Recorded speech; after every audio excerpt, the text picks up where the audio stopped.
How's it going, everybody? Trevor Randles Outdoors Iowa here today, and we are out on the river. I'm actually downtown. I was trying on top of the bridge on Scott Street for a little bit with no luck, no bites, and I decided I was going to move down below.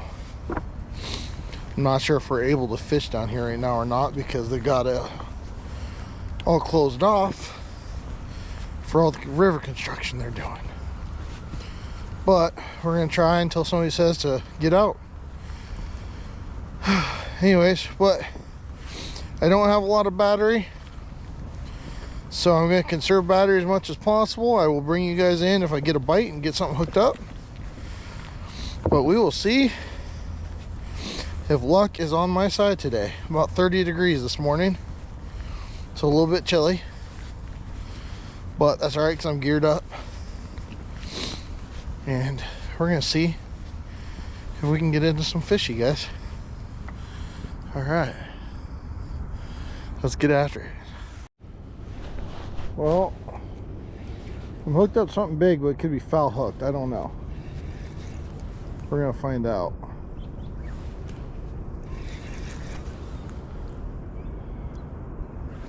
My guess is a big carp. We'll see. Big red horse. Okay. In the back. That's what I thought.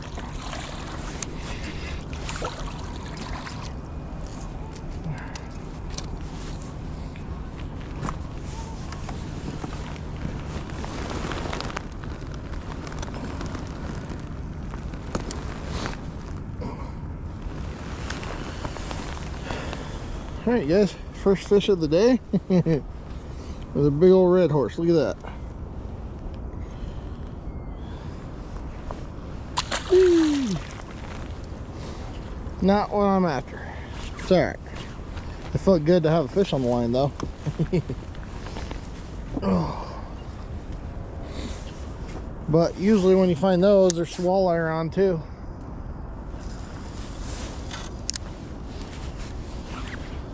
I'm gonna keep after it. Well, we're hooked up again about 2 casts later, but I think it's another foul hooked fish, you guys. We'll see. I didn't feel the bite. I just lifted and there was weight, but I've also had walleye do that too, so we'll see.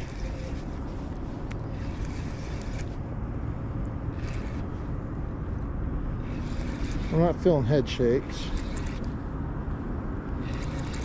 Another red horse.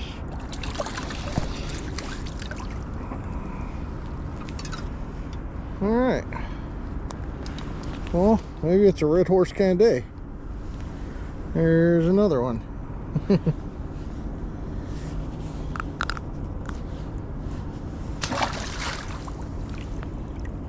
It'd be a great flathead bait if we were closer to flathead season. This whole stretch of river has changed.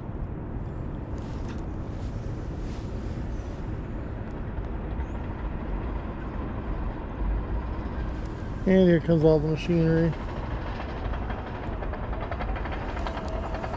Got a big dozer coming down. Not coming to my area though, so I should be good, hopefully. Like I said, I don't know if they'll kick me out or not, guys.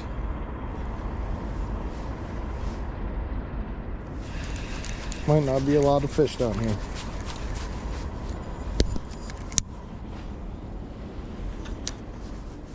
Well, as you guys can see, we got a couple red horses out there on the river today. I fished for a little over 3 hours and not one bite from a walleye.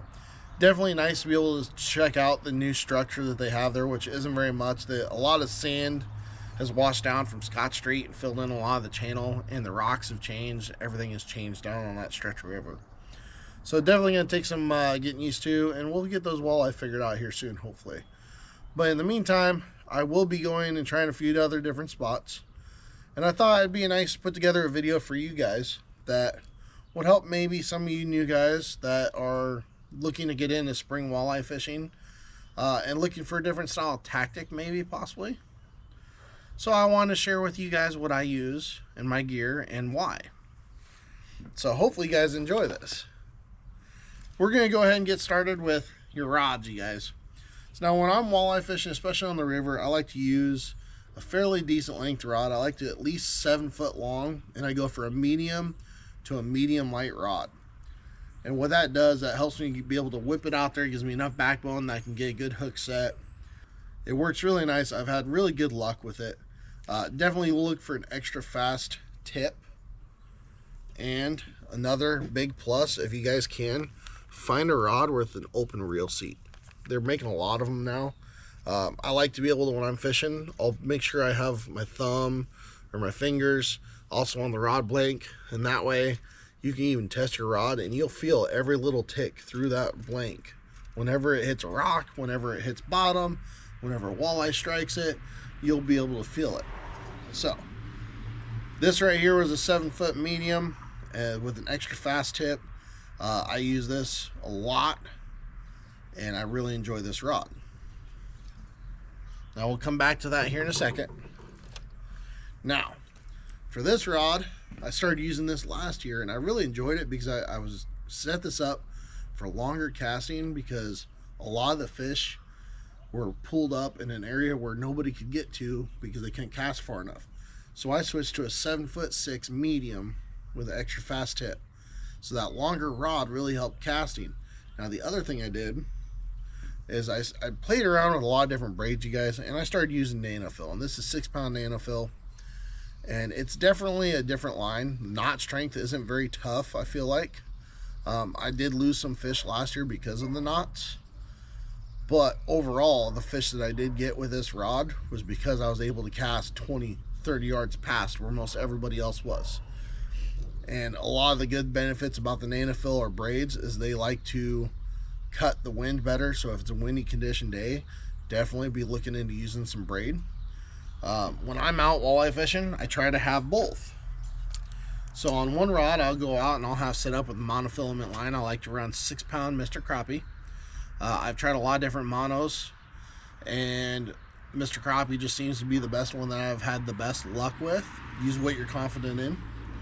That is a big key to walleye fishing, I feel like, is use what you're confident in. But 6-pound Mr. Crappie. Originally I used to use 4-pound. I bumped up to 6. Didn't really notice much of a difference in casting, but noticed a lot better difference in not breaking off every now and then. And I do feel like that Mr. Crappie is rated a lot lower than what it actually is. The strength to it is really good, you guys. So I always make sure I have one rod set up with mono. I set up one rod with a nice braid or NanoFill. That way, if it's a windy condition day, I can fight the wind. If you're in high currents, mono doesn't displace water as good as braid does. So sometimes when you're out and you're fishing, that braid will cut the water better, and that can affect how much your jig is kept in the strike zone. All right, so that's a little bit about the rods and the lines that I use. Now, the other thing I like to do is it is extremely important, you guys, to find great jigs. I don't recommend just going and buying the cheapest jigs you can find. Even if you're going to, like when you're walleye fishing, you're fishing a lot of the snags and a lot of the rocks, you're going to lose a lot of tackle, you guys. It happens, but that's where the fish are. That's where you're going to find them. So I've been ordering for the last couple years from Jeff Taylor, Backyard Bait Shop. His jigs, he'll make just about anything you want. He has the ability to make about all the jig styles that you can even imagine. But I've been doing a lot of the either red sickle jig hooks, or I'll do the Gamakatsu black nickel hooks. And these black nickel hooks, I'll tell you what, guys, they have a sharp point to them, and they really get good hook sets. And I like that they're a longer hook. That really helps with those short strikes in case the walleye don't grab the hook and they're just grabbing the tail end of the bait. So I definitely like using these. He's on Facebook if you guys want to give him a shout out. Try to order some jigs from him. I highly recommend it. He's a great guy, and he'll get your order done really quick and get it shipped out. Alright, so with jigs, the biggest thing that you guys have to realize when you're walleye fishing, especially in current or the river, like that's mainly what I'm talking about, is river walleye here. You want to find what jig will put you in the strike zone for the longest period of time that you can. So what I mean by strike zone, if you have a heavy jig and it's stuck to the bottom of the river, and you go to pop it up, give a nice jig, and it comes up, but it just shoots right back down because it's so heavy, that's not going to put you in the strike zone for very long for those walleye to come up and bite it. Now sometimes they will pin it to the bottom if they have a really good aggressive bite going, but most of my bites are on the jig and when that jig is suspended. So now if you lighten up your jig, now you're not stuck to bottom, but you're way up here, you're 3-4 feet up high, you're not getting in that strike zone, you're too high up, and sometimes you will get a fish to come up and bite that, but most of the time you are missing so many fish because you are not sitting in that strike zone from a bottom to a foot off bottom. So now what you guys need to do is in your area, whatever you're fishing, and this could change no matter, you could walk 100 yards and the current changes and you have to change up your jig weights. But you want to find the right size jig that's going to give you that suspension off the bottom and give you a little bit of time to be able to stay in that strike zone. So if you need to lighten up your jig, you're running too heavy, you're stuck to bottom, you keep bouncing all the rocks, you keep getting snagged up in the structure, switch it up, go to a lighter jig, see if that helps you. If you go too light, you'll know it because you'll never feel bottom. You guys will be sitting there, you'll cast out and let it just drift, and you'll never feel bottom with that jig. You need to switch to a heavier jig, and vice versa.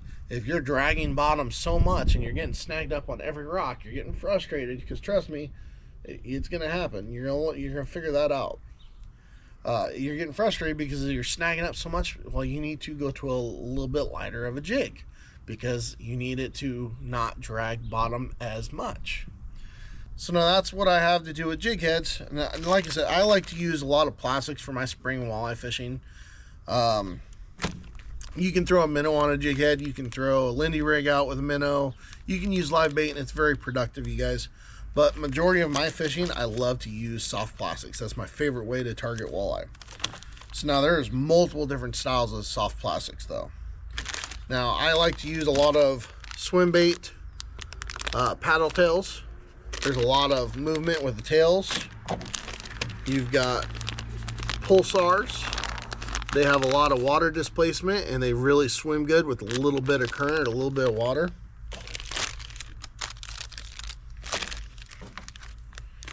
Berkeley ripple shafts. Once again, another paddle tail. They do have Moxie tails, and let's see if I can find a Moxie tail for you guys. So they also have a style that's called a Moxie tail. So it's got a nice little twister tail at the end, and it's got the pulsar body. Got your tried and true twister tails. Basically, there are so many different plastics, they all serve their purpose, and they all will catch walleye. Now, if you have certain colors that you want, get them. The biggest thing I can say is whatever you are confident in, that's what you should be using.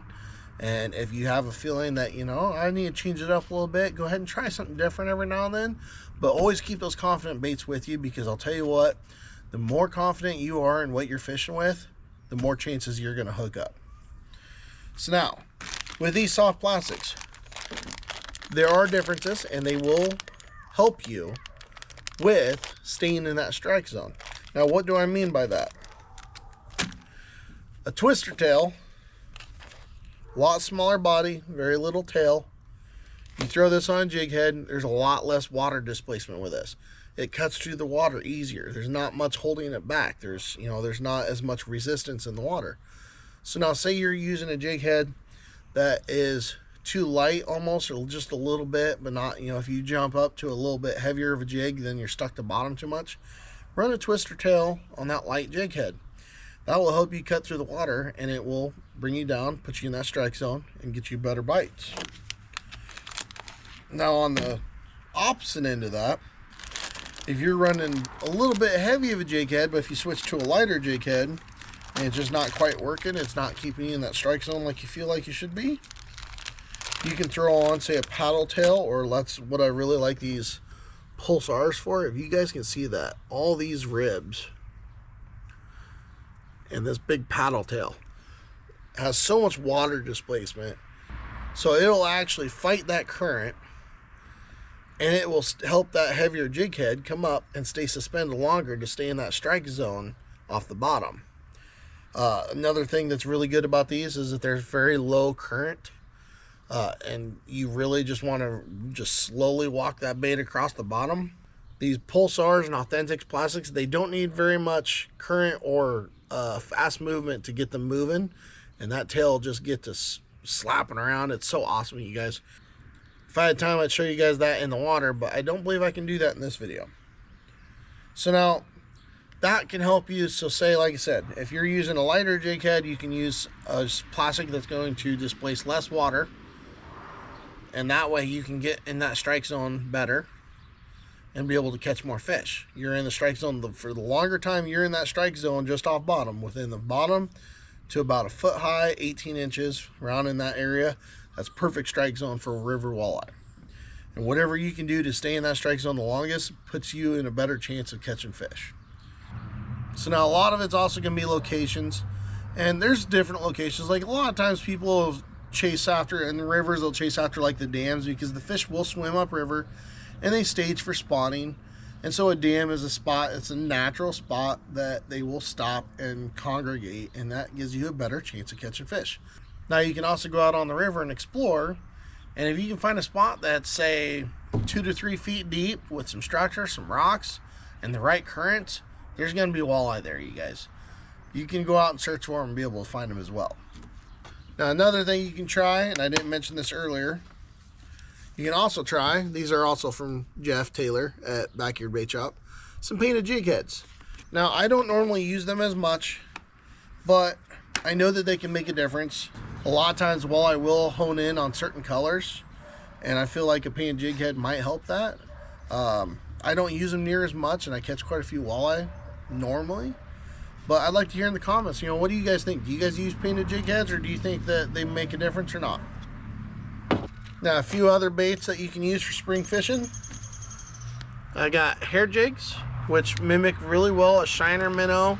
You can also use blade baits. They work really well. They get a lot of vibration in the water, and they do a really great job at getting that aggressive strike bite where it's just a reaction. Those walleye want to get it. It's coming up. You bounce it off the bottom, and it'll flutter down, and they'll either smack it or they'll pin it to the bottom, and you'll go to lift up on your next jig, and there's a walleye there, and it's, oh man, it's so much fun. So blade baits are definitely a good and useful tool to have during spring walleye fishing. So now there are plenty other ways, and I'm just covering basically what I use, you guys.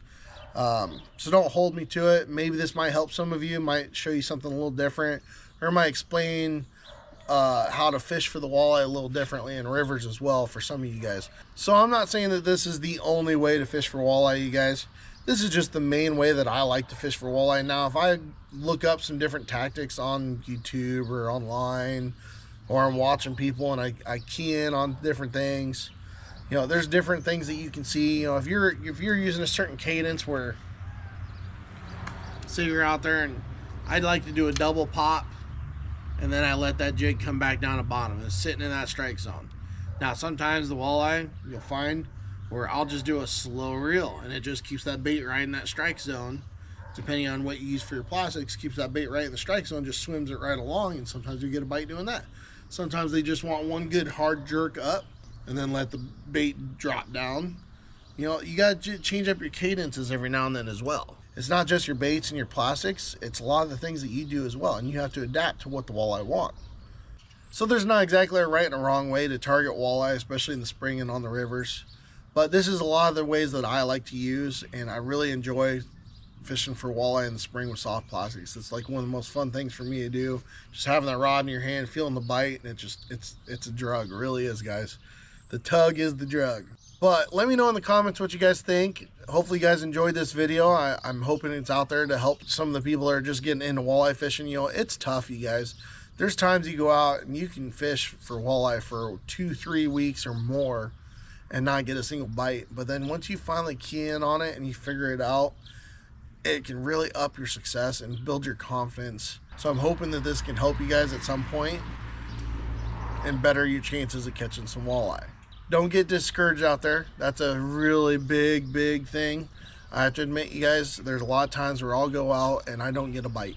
I could fish for hours upon hours and not get one bite, but then you could switch a spot and get 10 walleye in an hour. You just never know. That's how it goes. Sometimes it's location, sometimes it's the tactics you use, sometimes it's the bait you use.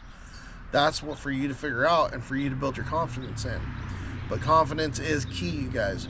Use what you're confident in, and then if you need to and you think that you need to switch up or change up your tactics, try it.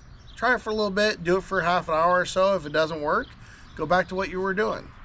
You know, you never know until you try. You just have to try for these walleye, and you'll know it. Once you start getting in on them and you start figuring them out, and you know, you'll see certain currents. Oh man, I caught walleye and something like that before, so you start trying for it, and then you start getting more and more walleye because you're building your confidence up and you're putting yourself in the area that they're at more often. So hopefully that's a big helpful tip for you guys. I hope this video is out there to help some of you. So you guys will have to let me know what you think about the video, and hopefully it helps some of you. I'm really looking to help some of the newer people that are out there walleye fishing for the first couple times and they haven't gotten a bite yet, they haven't figured it out. And I'm hoping that this video can really help you guys to put yourselves in the strike zone more and be able to get you better hookups and hopefully get you some walleye in the bucket. It's a little bit different of a video than what I'm normally used to, but I want to get back into doing more instructional videos as well.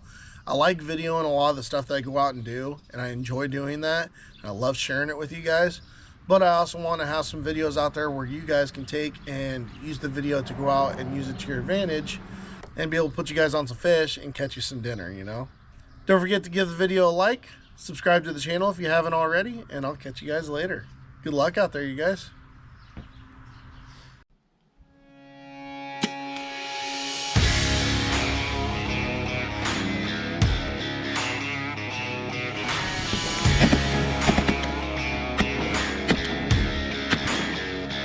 That's a walleye. And she swallowed it. That is a monster.